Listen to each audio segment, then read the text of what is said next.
Hey lovelies, I know that you like libraries as much as I do, at least I hope so because you clicked on this video to learn a bunch of cool, fun library facts, so that's what we're going to do today. So the first library fact, we're going to start with an easy one, is that one of the most popular library classification systems is the Dewey Decimal System, which I'm sure you've heard of. If you've been to libraries, if you know anything about libraries at all, you probably know that the Dewey Decimal System is a classification system. So it was invented by Melville Dewey in 1876. It's made of 10 overarching subjects, and those subjects are computer science / information / general works, philosophy / psychology, religion, social sciences, language, pure sciences, technology, arts / recreation, literature, and history / geology. Geography! You're gonna keep that in there. I meant geography. Fun fact number 2. Isaac Asimov, who is well known to everybody as a science fiction writer, is thought to be the only person to have published books in 9 out of 10 of the Dewey Decimal classification subjects. I don't know which one he's missing, but I do know him as a science fiction writer. I didn't even know that he had published other works. All I knew was him as a science fiction writer, so this one's pretty cool for me. Number 3. Libraries have more than just books to borrow. So if you've been to a library, you probably know that they have CDs, DVDs, audiobooks, ebooks, and magazines. Some of them have items like laptops, baking pans, kids' toys, ties and briefcases if you're going to an interview, taxidermy items, Santa suits, tools, prom dresses, and more. Number 4. The first library was thought to be in Nineveh, which is in modern-day Iraq. This library was built in the 7th century BC. The library belonged to the Assyrian king Ashurbanipal, and it housed around 30,000 volumes. The books were in the form of cuneiform tablets. If you don't know, cuneiform is a writing system that was used by the Assyrians at the time.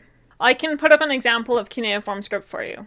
The library eventually burned down, and all the tablets were clay, so they actually just became solid tablets, and archaeologists then discovered Nineveh and its library, and were able to learn a whole bunch of stuff about the Assyrian Empire via these tablets. Number 5. This is a big one. There are 4 types of libraries out there: academic, public, special, and national. Academic libraries are attached to universities and colleges, and they are usually run by the university or the college.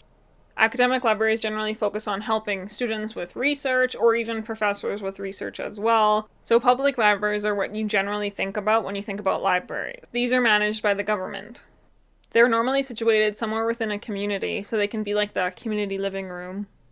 I heard a library once tell me that they were the community living room. So signing up for a library card is free, and it comes with all the perks of the library. When you sign up for a library card, they secretly induct you into their secret club. But they don't actually. You do get free access to a lot of awesome things, like books and bow ties and baking pans, like we already discussed, lots of stuff. National libraries don't lend out their books. They're just housed there because they're rare or they're old, and they're run by the government as well. Special libraries exist to meet the needs of certain groups, like private companies might have a library to meet the needs of the employees, prisons might have a library, non-profits could have a library, that kind of thing. Number 6. At the end of the 19th century, some people, including Melville Dewey of the Dewey Decimal System, believed that libraries were so intense that women shouldn't work in them. Can you believe that? Dewey believed it was because of our alleged poor health. I assure you, I've done work in libraries, and I'm still here. It's not too intense. Number 7. There's an old library in Dublin, Ireland, that used to lock people in cages when they read their rare books. They didn't want the readers to walk off with the books. The library was built in the 18th century and was the first public library in Ireland, and it still stands. And the cages are still there, but I don't think they use them anymore. Number 8. In New York, there is a library that focuses on magic, sleight of hand, ventriloquism, and hypnosis. This library includes books that were written as far back as the 1400s, so that's pretty old. And just a point of note, magic, if you didn't know, totally existed in the 15th century, at least according to anybody you might talk to. Magic was real, at least everybody believed it was.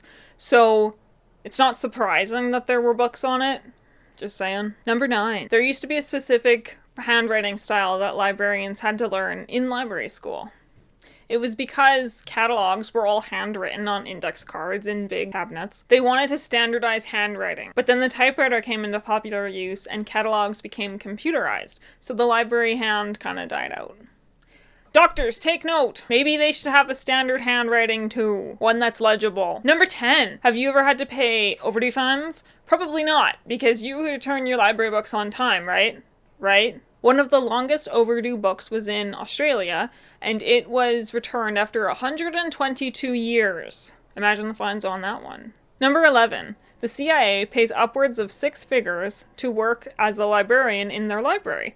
But I'm assuming you need top secret clearance, or whatever top secret clearance is in the States. I know in Canada, in the Canadian CIA, or what's known as CSIS, requires top secret security clearance, and they require you speak French and English. Number 12. In France, there's a library of sense. Not like money sense, dollars and cents, and not like common sense, although that would be impressive if there was a library of common sense, but like perfume. It's a library of perfume. It holds about 3,200 perfumes, some of which are no longer made. Perfumes are donated regularly or irregularly, I don't know, to the library to keep their formulas safe. Number 13. This one goes out to all you germaphobes.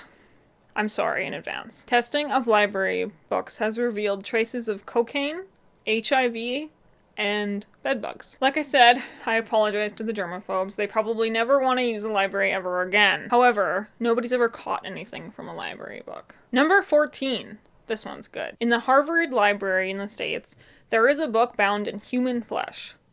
I'm not kidding.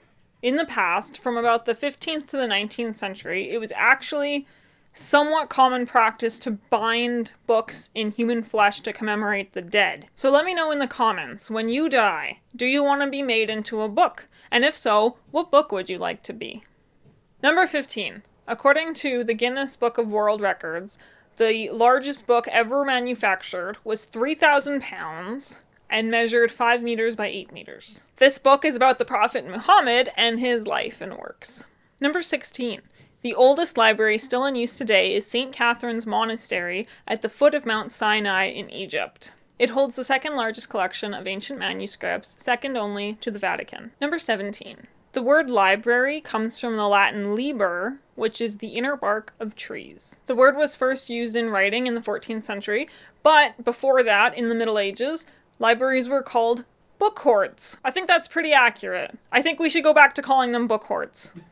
Number 18. There are libraries out there, all over the world, that allow you to borrow a human being. The whole point is to learn their life experiences, their unique life story. The entire point of these libraries is to break down barriers and prejudices and allow people to meet who wouldn't normally meet from all walks of life. Many of the humans that you can borrow are people who are normally stigmatized in society. Here's a bonus fact for you that I had to throw in.